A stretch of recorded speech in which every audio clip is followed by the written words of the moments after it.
बात मलेशिया विमान MH17 की। मलेशिया विमान में सवार 283 मुसाफिरों की मौत का जिम्मेदार कौन है, इस बात का अभी तक पता नहीं चल पाया है। अब 2 दिन बाद भी ये सवाल कायम है कि आखिर प्लेन पर मिसाइल हमला किया तो किसने किया। इस पूरे मामले की स्वतंत्र जांच के लिए रूस समर्थक अलगाववादियों ने अंतर्राष्ट्रीय जांचकर्ताओं को घटनास्थल पर जाने की इजाजत तो दे दी थी, लेकिन जब ये दल वहां पहुंचा तो उन्हें कुछ बंदूकधारियों ने रोक दिया। जांच दल का आरोप है कि 75 मिनट की जांच के बाद उन्हें रोका गया। एक और खबर ये आ रही है कि अब अमेरिका FBI के 2 लोगों को घटनास्थल पर भेजेगा। वहीं अमेरिकी राष्ट्रपति बराक ओबामा ने कहा है कि जिस इलाके से मिसाइल दागी गई वो इलाका रूस नियंत्रण में है। ओबामा का कहना है कि ये मानना कठिन है कि विद्रोहियों के जिस इलाके से मिसाइल दागी गई वो रूस की सहायता के बिना संभव हो। ओबामा ने ये साफ कहा कि उस इलाके में हिंसा को रूस का समर्थन प्राप्त है। Evidence indicates that the plane was shot down by a surface-to-air missile that was launched from an area that is controlled by Russian-backed separatists inside of Ukraine.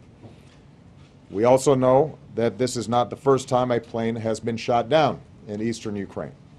Over the last several weeks, Russian-backed separatists have shot down a Ukrainian transport plane and a Ukrainian helicopter, and they claimed responsibility for shooting down a Ukrainian fighter jet.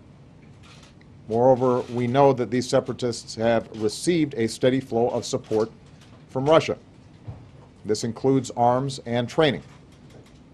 It includes heavy weapons, and it includes anti-aircraft weapons.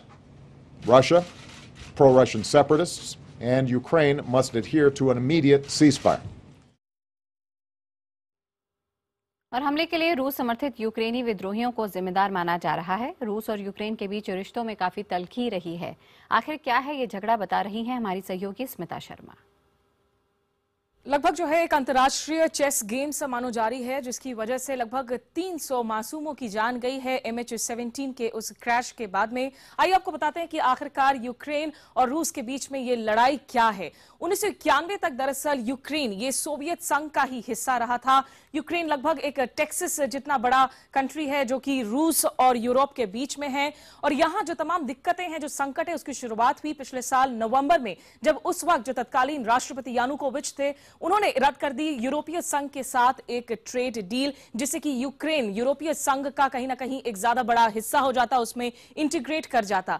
उसके बाद दिसंबर 2013 में तब की सरकार के खिलाफ प्रदर्शन शुरू हुए। जो राजधानी कीव है उसके इंडिपेंडेंस स्क्वायर या जिसे हम मैदान के नाम पर जानते हैं, वहां प्रदर्शनकारियों में तमाम झड़पें शुरू हो गई यूक्रेन की पुलिस और प्रदर्शनकारियों के बीच में, जिसमें दर्जनों प्रदर्शनकारियों की जान भी गई। फरवरी इस साल में यानुकोविच को आखिरकार जो ऑपोजिशन के साथ में एक समझौता करने के बावजूद उन्हें देश छोड़कर फरार होना पड़ा। 21 मार्च 2014 को राष्ट्रपति व्लादिमीर पुतिन रूस के, उन्होंने विलय से संबंधित आदेश पत्र पर हस्ताक्षर कर दिए। यूक्रेन समर्थक क्रीमियाई लोगों ने जनमत संग्रह का किया बहिष्कार। यूक्रेन के अंदर आपको बता दें, एक बड़ा तबका ऐसा है जिन्हें लगता है कि उन्हें यूरोप का हिस्सा होना चाहिए, वहीं एक तबका ऐसा है जिन्हें लगता है कि दरअसल रूस के साथ उनकी चूंकि सांस्कृतिक एथनिक टाइज हैं, इसलिए उन्हें रूस का हिस्सा होना चाहिए। और रूस पर अमेरिका के नेतृत्व में आर्थिक एवं कूटनीतिक प्रतिबंध भी लगाए गए।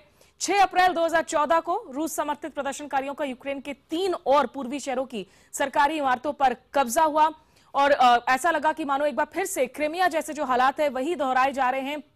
डोनेस्क में रूसी समर्थक विद्रोहियों का दबदबा है, जहां पर अमेरिका और EU की तरफ से आपको बता दें लगातार रूस के कई ऐसे ऊर्जा फर्म्स हैं, राष्ट्रपति व्लादिमीर पुतिन के सलाहकार हैं, जिन पर प्रतिबंध लगा दिए गए हैं। लेकिन निश्चित रूप से ये मामला आने वाले दिनों में और बढ़ता जाएगा, जहां हो सकता है कि खुद भारत को भी अपनी पोजीशंस को क्लैरिफाई करना पड़े और एक टाइट रोप वॉकिंग करने की जरूरत पड़े।